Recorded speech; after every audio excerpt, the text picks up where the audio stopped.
Okay. So I want to introduce you some of the names of our board members. Affirmation has a board of directors. We actually have space for 4 more people to be added to our board, and our board is currently contemplating who to add to the board. These are the people that are involved. Some of them have great experience in either the LGBT community or the LDS community. Carolyn Pearson, you're all probably pretty familiar with her. Greg Prince is a great author and writer of Mormon history. Ron Scout has worked in the LGBT LDS community for years, publishing one of the first books, Peculiar People, back in 1991. George Valencia, former director of the Trevor Project, current director of the Point Foundation, which is an organization that gives scholarships to LGBT individuals.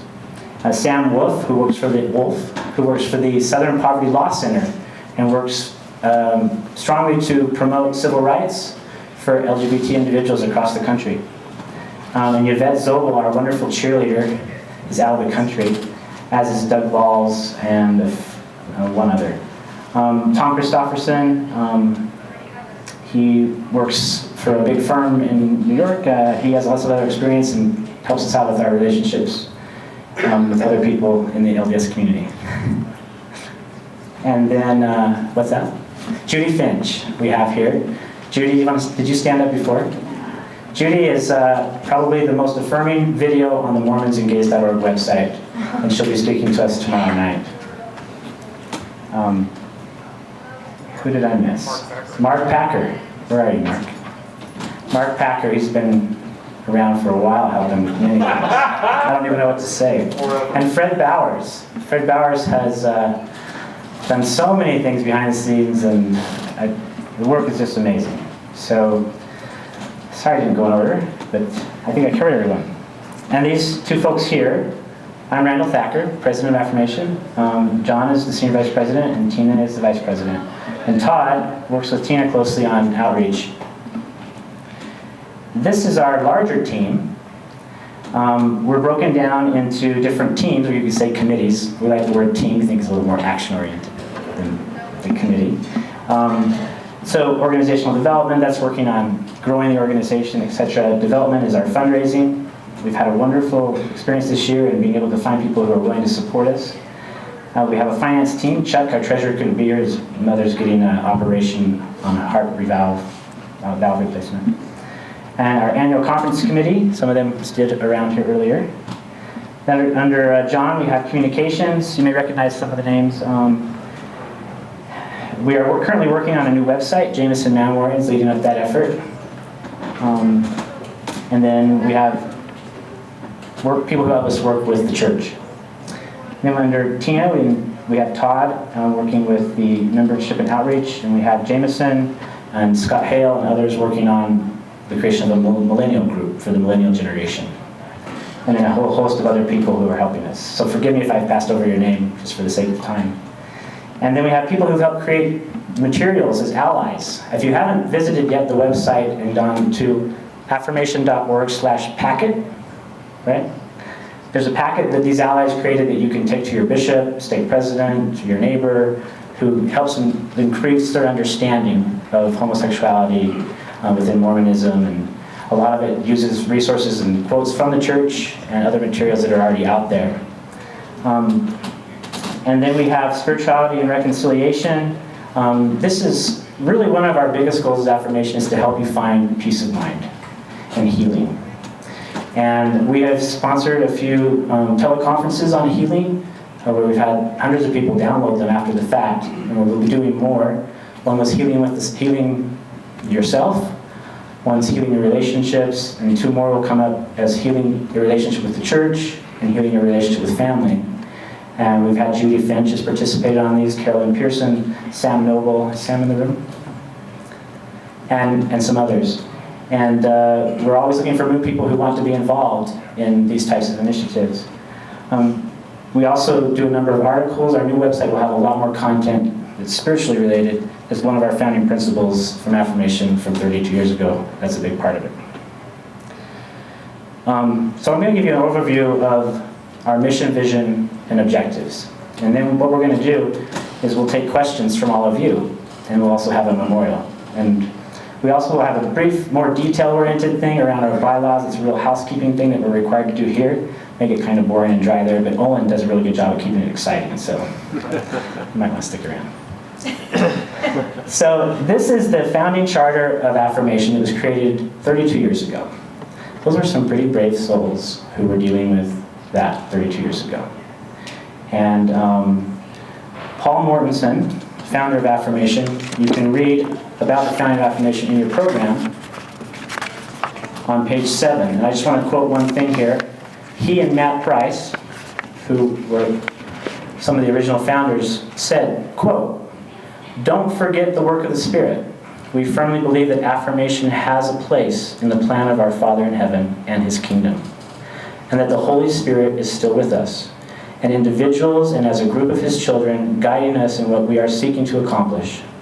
His Spirit is most reflected when we are working towards our goals, ever mindful of the needs of our sisters and brothers, ourselves, and the working of the Savior in our lives and in our hearts."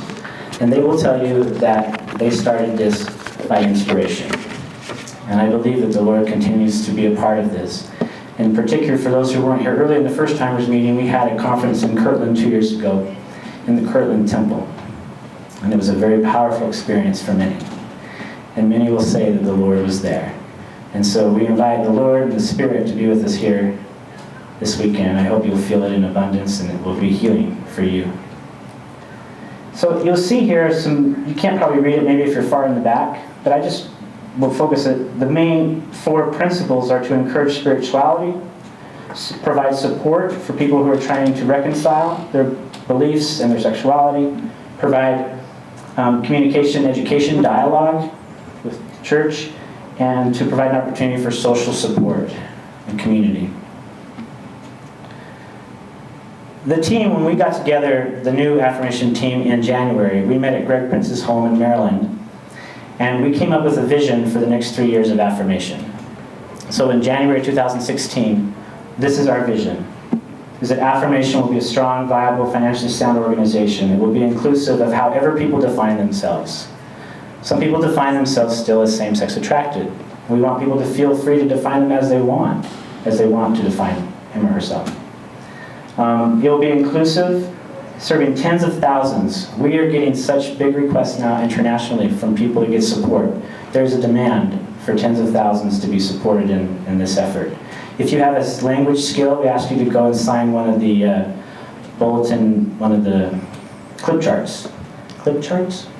Clipboard. Yeah, clipboard that says put your language and your email address and name. Because we can really use that, and we're really going to make a big push for that going forward. Many non-LGBTQ Mormons will know about Affirmation and choose to turn to Affirmation to learn more about how to support their LGBTQ family and friends. Larger numbers of LGBTQ SSA Mormons will be comfortable attending their wards as singles and as couples. Our stories and voice will have transformed non-LGBTQ SSA Mormons' understanding of our experience and our relationship. We feel like we're heading down this path, and we will continue pushing that way for the next few years. Oops. When we got together, we talked about certain challenges with Affirmation. How do we really define this mission and carry it forward? And so we got to have a very united leadership. It's very adaptive, and it's guided by the Spirit.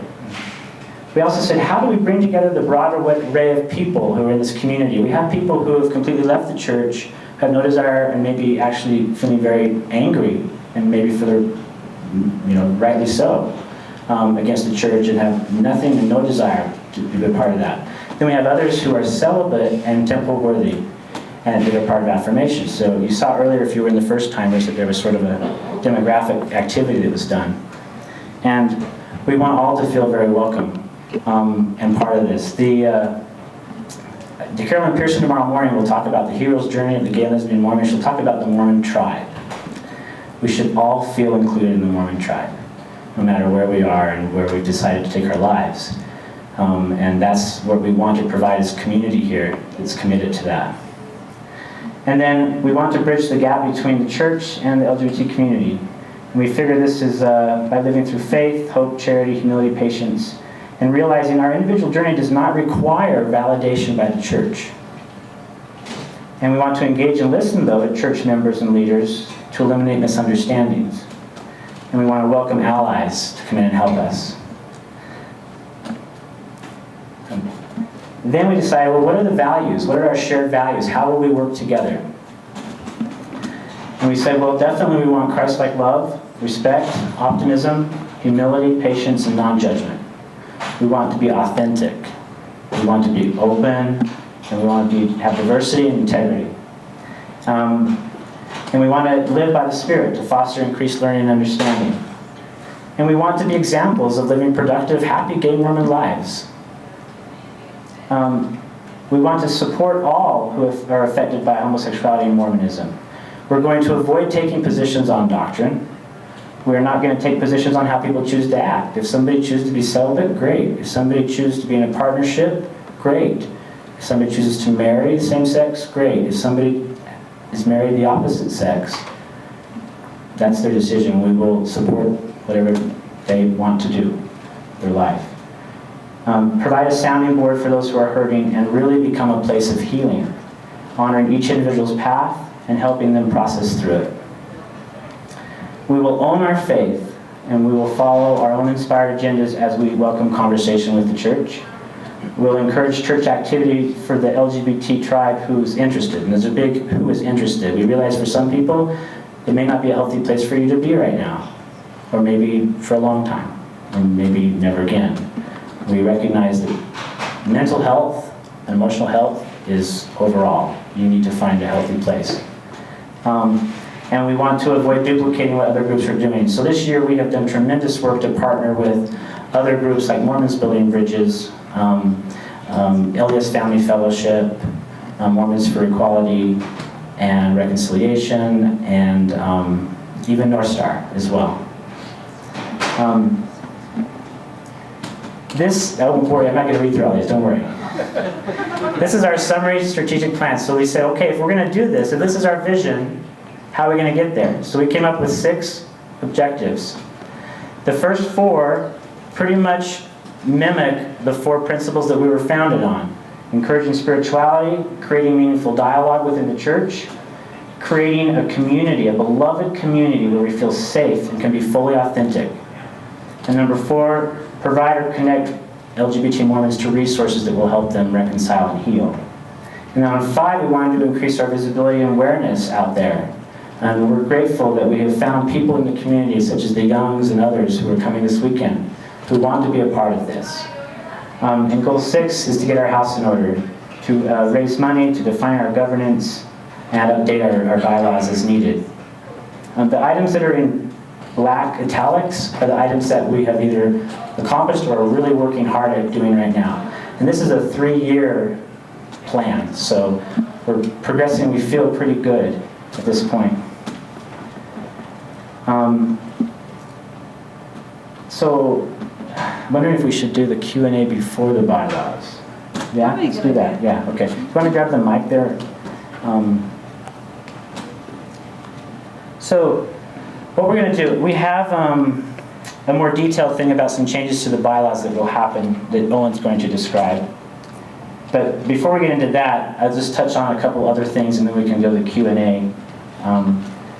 We are really about developing leaders. We want you, if you feel like you want to help lead in this area, that you come forth and be a part of it. We are not bound by organization. We are bound by a movement. We are all part of a movement. We're all part of an effort to make things happen and improve. It's to smooth the paths of others. We have 11 board members, 28 to 30 or so volunteers. We've been working hard to define, we went through all of our people on our team, went through a strengths assessment, and we're looking at our skills that we have, and we're going to be reaching out to look for others who have skills that they want to share to help us do this work. And our idea is that we recognize people's lives are busy, and that we're sort of like a relay team. You know, in the Olympics, we do our best to accomplish things. At some points we can sprint, sometimes we have to slow down, and that's sort of the concept of how we work together. Our idea is to spread the vision that we have, and if people feel called to the work, to step forward and to create a critical mass from which we begin to develop a dedicated team, and then leverage each other's strengths and learn by doing. We are going to be in most likely Memorial Day weekend. We're just announcing this to all of you now. We are going to Nauvoo, Illinois.